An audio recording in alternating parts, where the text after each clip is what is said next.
Shalom, puji Tuhan. Mari kita masuk ke dalam ibadah pada hari Minggu ini bersama-sama kami dengan Gereja Allah Baik Jemaat Daat. Mari sebelumnya kita satukan hati, kita mau menerima berkat firman Tuhan dengan hati yang terbuka. Mari kita berdoa. Tuhan Yesus, berkati setiap daripada kami supaya kami boleh menjadi lahan yang subur untuk ditaburi benih firman-Mu Tuhan. Karena kami percaya ketika benih itu tumbuh dalam lahan kehidupan kami dan kami boleh Kau ubahkan menjadi pelaku-pelaku firman, maka hidup kami akan baik karena kami akan menjadi seturut dengan kehendak-Mu. Terima kasih Tuhan. Di dalam nama Tuhan Yesus Kristus kami mengucap syukur, kami berdoa. Haleluya. Amin. Puji Tuhan, kita hari ini masuk dalam pembicaraan mengenai perjanjian baru atau New Covenant. Kita sudah membicarakan dari beberapa bulan yang lalu ya. Banyak sekali perjanjian Adam, perjanjian Taman Eden, Edenic Covenant ya. Perjanjian Nuh, perjanjian hukum Taurat, perjanjian Palestina, semua itu baik ya. Perjanjian Daud, semua baik dan semua itu sesuai dengan zamannya. Perjanjian Abraham, jadi setelah zaman berganti maka Tuhan memperbarui perjanjiannya karena apa? Tuhan ingin kita mendapatkan yang terbaik. Dan hari ini kita akan membahas perjanjian yang kita sedang jalani pada hari-hari ini, yaitu perjanjian baru atau New Covenant. Penting sekali untuk kita mengerti bahwa setelah perjanjian ini diperbarui, maka perjanjian yang lama itu digenapi, disempurnakan dengan perjanjian yang baru.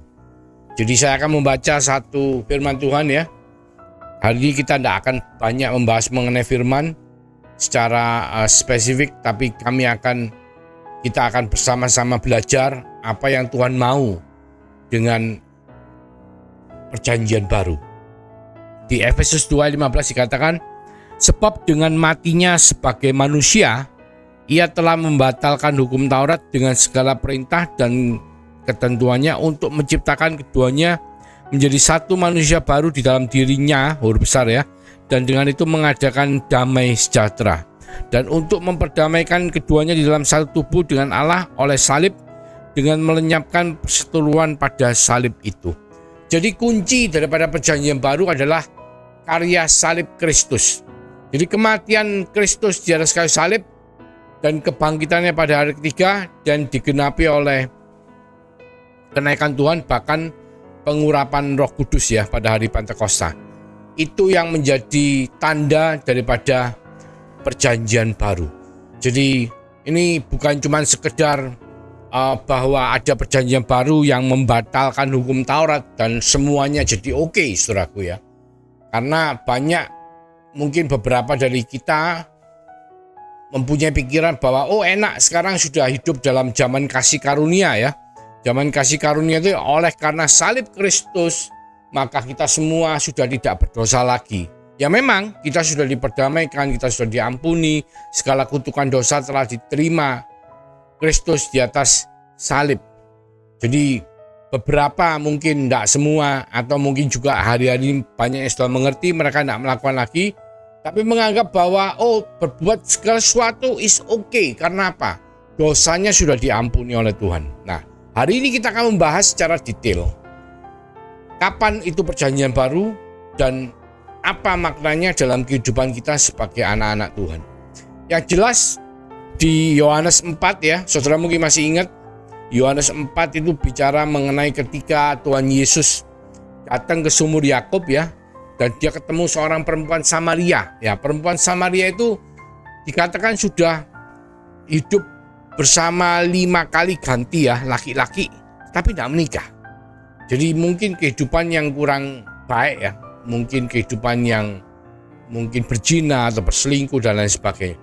Tapi dikatakan bahwa ketika Tuhan menawarkan dia air kehidupan dan dia menerimanya itu. Dan dikatakan di ayat Yohanes 4 ayat 23 dikatakan, Tetapi saatnya akan datang dan sudah tiba sekarang bahwa penyembah-penyembah benar akan menyembah Bapa dalam roh dan kebenaran. Sebab Bapa menghendaki penyembah-penyembah demikian. Sebab dikatakan apa? Orang Samaria itu mereka kepingin berdoa kepada Tuhan di Yerusalem, tidak bisa. Karena apa? Mereka tidak boleh datang ke Yerusalem. Dianggap orang kafir ya. Mereka tidak bisa menyembah Tuhan. Tapi Tuhan mengatakan, kamu bukan menyembah Bapa di gunung ini, bukan di Yerusalem, tetapi kamu menyembah yang tidak kamu kenal. Kami menyembah apa yang kami kenal, sebab keselamatan datang dari bangsa Yahudi. Tapi saatnya akan tiba dan sudah tiba sekarang, bahwa penyembah-penyembah benar akan menyembah Bapa dalam roh dan kebenaran. Sebab Bapa menghendaki penyembah-penyembah demikian. Nah, itu tanda daripada perjanjian baru, di mana kita bukan menyembah Tuhan di satu tempat, tapi kita menyembah Dia dalam roh dan kebenaran. Karena Allah itu adalah roh. Dan bagaimana dikatakan dalam roh dan kebenaran? Dikatakan Allah itu roh, dan barang siapa menyembah Dia harus menyembah dalam roh dan kebenaran. Karena apa? Kuasa Roh Kudus telah dimeteraikan dalam kehidupan saudara dan saya yang beriman kepada Yesus Kristus sebagai Tuhan dan Juru Selamat. Sehingga apa? Dengan kuasa roh yang telah dimeteraikan dalam kehidupan kita, kita akan menyembah Bapa. Ya, jadi bukan sekedar menyembah datang ke bait Allah, tapi karena tubuh kita ini sekarang menjadi bait Allah, sehingga kita menyembah Dia dimanapun, kapanpun, ketika hati kita siap untuk menyembah Dia di dalam roh dan kebenaran. Dan itu adalah tanda dari perjanjian baru. Ya, dikatakan kasih karunia, karena semua orang menjadi imam, semua orang bisa datang kepada Bapa karena iman kita. Jadi kunci yang pertama adalah bahwa karya penebusan dosa itu dilakukan oleh Tuhan Yesus di atas kayu salib. Ya, tetapi kita untuk bisa meresponi karya penebusan salib itu, kita harus beriman kepada Tuhan. Dan ketika kita percaya beriman, maka hidup kita dimeteraikan. Oleh karena iman kita kepada Yesus, kita dimeteraikan oleh kuasa Roh Kudus yang memampukan kita untuk menyembah Dia dalam roh dan kebenaran. Gambarannya seperti ini. Jadi pada saat Tuhan Yesus menyerahkan nyawanya di atas kayu salib di Bukit Golgota, dikatakan bahwa tirai bait Allah yang memisahkan ruang kudus dan ruang maha kudus. Saudara tahu tirainya itu tebalnya 10 cm, saudara. Kain itu mungkin tipis ya, ini 10 cm tebalnya. Itu terbelah. Ya, kalau kita ngomong orang menyobek tirai dari bawah ke atas dilakukan secara manusia. Tapi tirainya terbelah itu dari atas ke bawah. Pecah gitu ya. 10 cm itu terbelah seperti itu. Dan itu bukan kuasa manusia, itu adalah tindakan daripada Allah. Dan itu apa? Menyatakan apa? Bahwa setiap daripada kita sebagai imam-imam Allah, kita bisa langsung masuk menemui Allah Bapa. Jadi penyembahan kita, doa-doa kita itu langsung diterima oleh Allah di ruang maha kudusnya.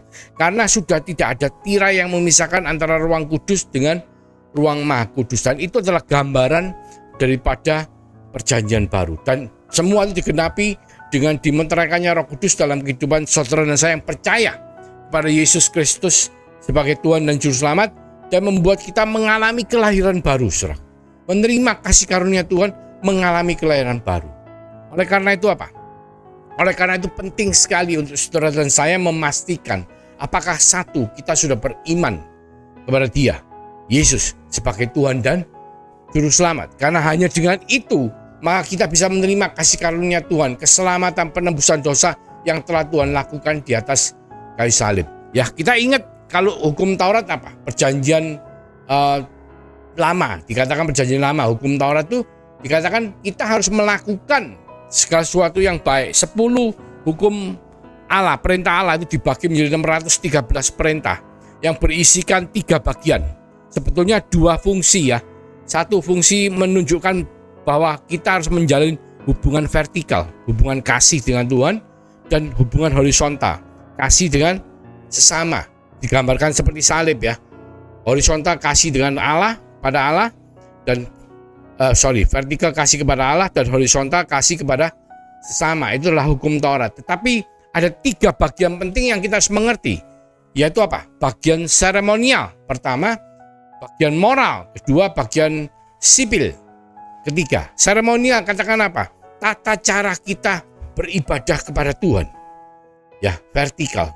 Kalau zaman perjanjian lama, saudara masih ingat di perjanjian lama, bagaimana kita kalau mau menyembah Allah, kita masuk ke pelataran bait Allah dengan ucapan syukur, kita bernyanyi, kita memuji Tuhan, kita membak kurban sembelihan. Dan kurban itu diperiksa oleh imam.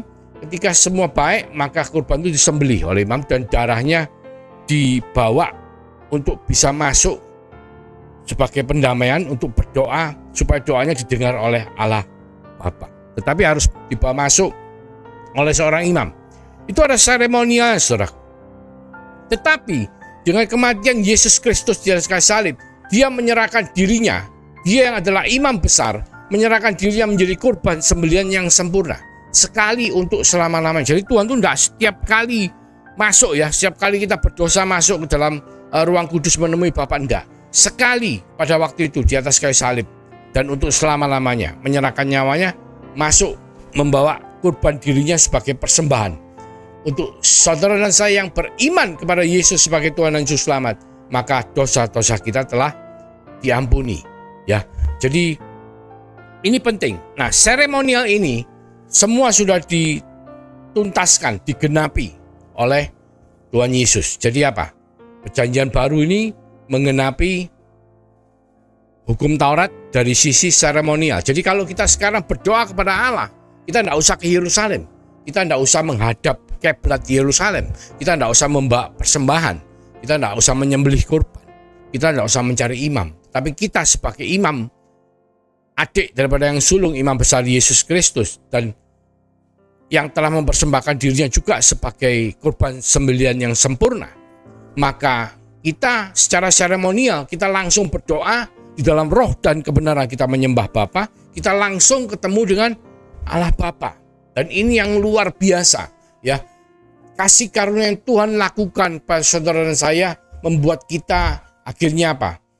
Layak di hadapan Tuhan, diperdamaikan di hadapan Allah, supaya kita bisa langsung ketemu menyembah Bapa dalam roh dan kebenaran.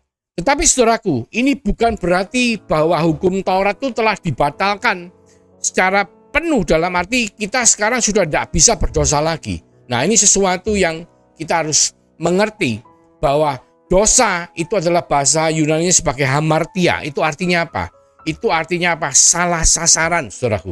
Jadi kalau misalnya kita menciptakan kursi untuk dibuat duduk ya, tapi kursi itu dibuat untuk anci-anci, untuk kita naik mengganti bola lampu yang mati. Bisa enggak? Bisa. Tetapi itu dalam bahasa Yunani adalah hamartia, karena kursi itu bukan untuk dinaiki, tapi kursi itu untuk diduduki. Tapi ketika kita pakai untuk naik, meskipun kita bisa melakukan sesuatu, tujuannya benar, tujuannya bisa, tetapi itu adalah hamartia, salah sasaran, target. Jadi dosa itu masih tetap bisa kita lakukan, ya. Dalam arti seperti ini. Gambarannya seperti ini, saudara.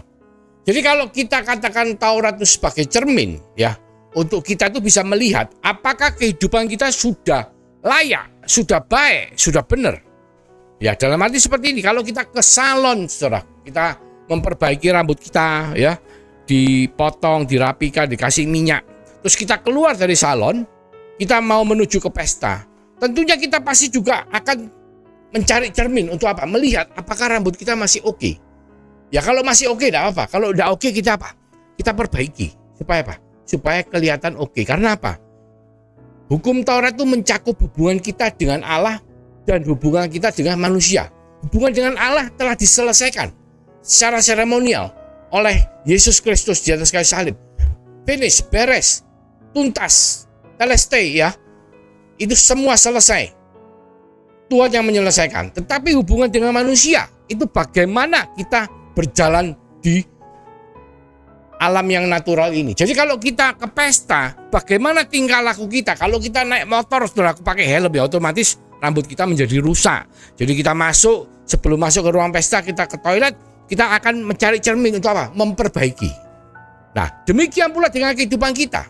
Meskipun kita telah dosanya ditebus oleh Yesus Kristus di atas kayu salib, dan dikatakan ketika Bapa melihat kita, dia melihat darah Yesus yang membungkus kehidupan kita, sehingga dia melihat kita sebagai korban yang tidak bercacat, tidak bercela. Kenapa? Darah Yesus telah mengcover kita. Tetapi saudara, kita masih hidup di alam natural, kita berhubungan dengan sesama kita, mereka akan melihat kita. Sama kalau kita ke pesta, kalau kita tidak ke pesta, kita pulang tidur, kita tidak perlu cermin, kita langsung tidur. Tapi kalau kita ke pesta, kita ketemu orang melihat kita perlu cermin. Supaya apa? Supaya mereka melihat yang baik terjadi dalam kehidupan kita. Nah, demikian pula kita. Kalau kita sembarangan, kita melakukan hal-hal yang jelek, rambut itu akan rusak. Ya, itu secara hukum manusia. Ya, ada hukum seremonial diselesaikan oleh Tuhan Yesus. Kita tidak usah membawa korban lagi kalau mau menyembah Tuhan. Hukum moral itu adalah urusan kita sebagai manusia kepada sesama kita. Bagaimana kita tidak menyakiti orang lain, bagaimana kita tidak hidup kita tidak sampai dicela menjadi orang yang selalu membawa kesialan, membawa sesuatu yang tidak baik. Ya, hukum sipil itu apa? Hukum sipil itu seperti di dalam negara kita hidup, misalnya sebagai warga negara Indonesia, ada hukum-hukum yang kita harus taati. Ya, misalnya kalau kita berlalu lintas, ya kita lampu merah kita stop, lampu hijau baru boleh jalan. Kalau misalnya tidak boleh belok kiri, ya kita tidak belok kiri, kita terus. Kalau mau belok, ya kita pakai sign, kita mau belok. Ya, itu yang dikatakan sebagai hukum sipil. Ya, hukum-hukum yang harus kita turuti. Misalnya apa? Kita tidak boleh menipu orang, ya, mengambil duitnya orang, merugikan orang, dan lain sebagainya, merampok. Ya, itu adalah hukum sipil. Jadi itu tetap harus kita jalani. Karena apa? Karena kita masih hidup di alam yang natural. Itu secara pengertian umum. Tetapi kita akan kembali kepada Alkitab. Saya akan membawa beberapa contoh. Ya, ada hukum tabur tuai. Ada lagi hukum satu hukum tabur tuai ini kita bahas dulu. Kita lihat kehidupan dari Ayub. Ya, kehidupan Ayub ini dikatakan Ayub ini adalah orang yang saleh, yang tidak, yang maksudnya di hadapan Allah dia luar biasa, ya, sangat kaya, luar biasa kaya. Dia punya anak 10, 7 laki 3 perempuan. Dikatakan anak yang laki ini bergantian mengadakan pesta. Jadi kalau mereka pesta terus itu gantian, kita bisa bayangkan ya, setiap hari pesta terus ya, berhari-hari sering pesta. Dan kalau pesta semua hadir, semua diundang. Dan saudara tahu apa yang terjadi? Satu hari perampok datang, mereka dirampok, terbakar semua, bahkan terbunuh, anaknya semua terbunuh. Dikatakan mungkin beberapa saudara kan ngomong, wah ini memang dikatakan apa? Ayub orang saleh, memang ini kayak cobaan dari Tuhan. Kalau saya tidak ngomong itu cobaan dari Tuhan, itu adalah tabur tuainya dari saudara Ayub. Ya. Kita tahu yang kaya dalam hal ini siapa? Dikatakan Ayub adalah orang kaya. Anaknya tidak disebut anaknya orang kaya, bahkan disebut anaknya selalu berpesta. Ya, orang yang selalu pesta, tidak pernah kerja, kira-kira bisa kaya enggak? Ya, kita pikir sendirilah. Satu itu. Kedua, terus pestanya pakai uangnya siapa? Ya jelas uangnya Ayub dong. Ayub yang dikatakan kaya. Nah, Ayub menabur apa? Dia menabur membiarkan anaknya berpesta pora menggunakan uangnya. Tapi dia khawatir anaknya berbuat dosa. Sehingga apa? Dikatakan dia setiap kali setelah anaknya pesta, dia membakar korban sembelian. Minta ampun sama Tuhan. Lu boleh enggak? Bisa enggak seperti itu? Itu kan tabur tuanya enggak benar. Kayaknya orang lain boleh berbuat dosa, terus orang tuanya yang minta ampun. Kalau semua itu boleh, berarti hanya orang kaya yang bisa masuk surga. Tidak bisa, saudaraku. Itu namanya tabur tuai. Sehingga apa? Orang tahu itu orang kaya. Orang kaya, sehingga perampok datang merampok mereka. Dan terjadilah kasus sehingga mereka terbunuh.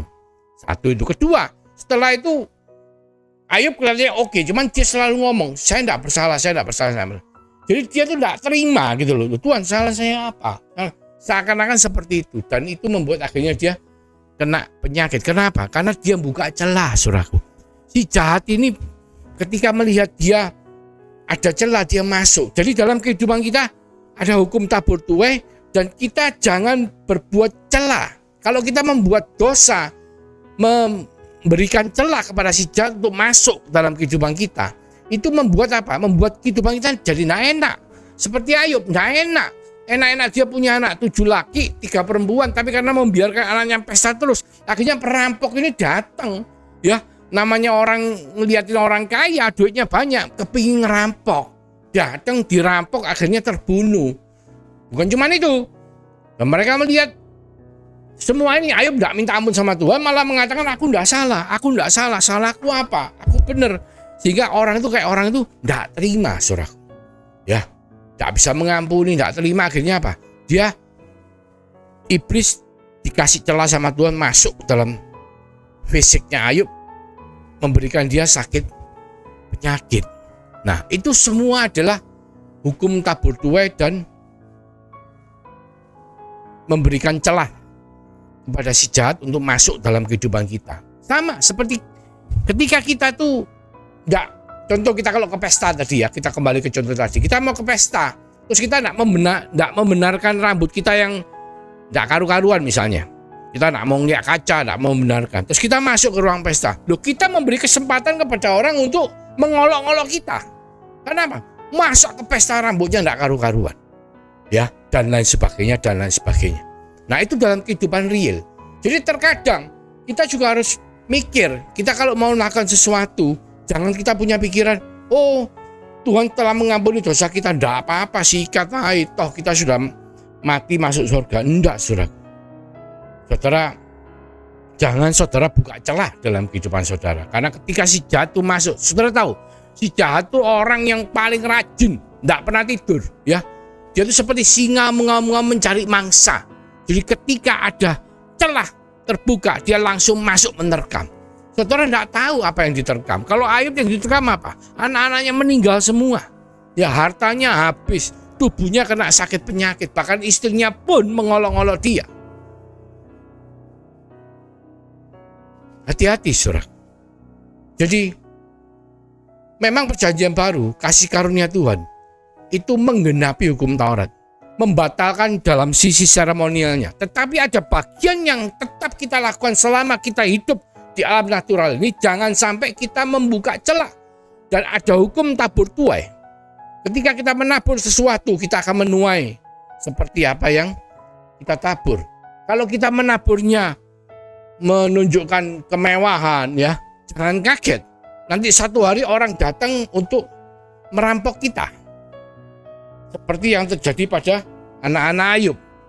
Jadi saudara sekalian, perjanjian baru ditandai oleh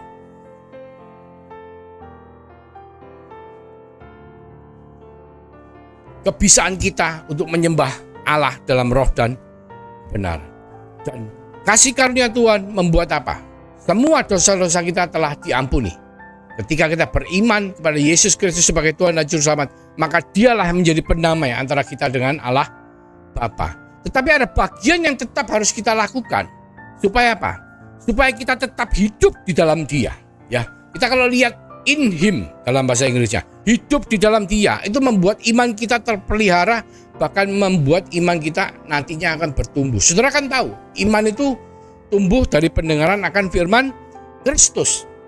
Kenapa dikatakan Kristus? Ya, saudara cermat ya, saudara baca firman itu mengatakan firman Roma 10:17, firman Kristus. Karena Kristus adalah yang diurapi. Jadi firman mengenai Tuhan Yesus Kristus, bagaimana Dia menjadi orang yang sepenuhnya diutus oleh Allah Bapa untuk menebus dosa saudara dan saya. Ketika kita makin mengenal Dia, ketika kita makin mengerti apa yang menjadi rancangan Tuhan untuk perjanjian baru, maka iman kita akan bertumbuh. Tapi untuk kita bisa mempertahankan iman itu, supaya iman kita tetap bertumbuh sampai pada akhirnya, kita harus tetap hidup di dalam Dia. Sebab kalau kita mau keluar daripada kehidupan dalam Dia, kita akan mengalami banyak sekali masalah. Saya masih ingat sebelum saya menutup khotbah pada hari, saya masih ingat satu kesaksian. Pada waktu saya kecil, mungkin sekitar 4,5 tahun ya. Pada waktu itu saya diajak sama orang tua saya jalan-jalan ke taman hiburan rakyat ya. Sebelahnya dan katanya taman remaja, itu banyak sekali mainan. Ada mainan lempar koin, ada naik kuda merry-go-round, ada yang muter-muter dan lain sebagainya. Ada orang jualan arum manis. Saya masih ingat ada orang jualan roast chicken ya, yang ayam yang digulung-gulung baunya enak sekali. Itu saya masih ingat semua. Dan ketika saya diajak orang tua saya ke sana, tiba-tiba dalam usia saya melihat wah luar biasa banyak mainan, saya senang sekali, saya lari-lari, akhirnya apa? Saya hilang, saudara. Saya terhilang. Saya bisa merasakan, saya masih ingat betapa kacaunya pikiran saya. Ya, anak kecil ya, pastinya kita nangis ya saudaraku ya. Wah, nyari sampai mana papa mama ya, nyari. Itu perasaannya itu kacau balau. Dan itu adalah gambaran di mana dikatakan bahwa di dalam Dia, kita harus tetap hidup di dalam Dia. Jangan sampai kita menjadi seperti anak yang hilang. Karena ketika kita menjadi seperti anak hilang, karena apa? Karena hingar-bingarnya dunia, ya.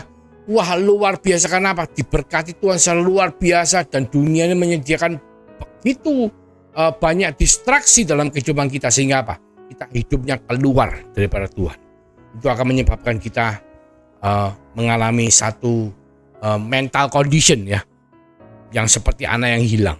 Mungkin secara materi bisa juga kehilangan, tapi secara kejiwaan pasti kita merindukan untuk bisa kembali kepada Bapa.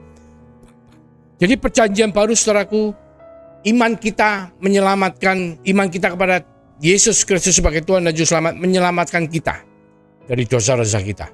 Tapi selama kita masih hidup di alam natural, sebelum kita pulang ketemu Bapa, kita tetap harus hidup di dalam Dia, di dalam iman kita. Mari kita berdoa.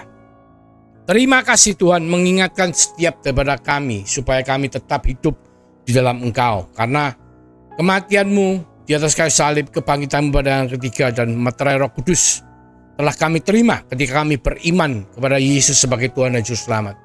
Tapi dalam kehidupan kami di dunia ini, selama Engkau belum datang untuk menjemput kami tetap harus memelihara iman kita dengan tetap hidup di dalam Engkau.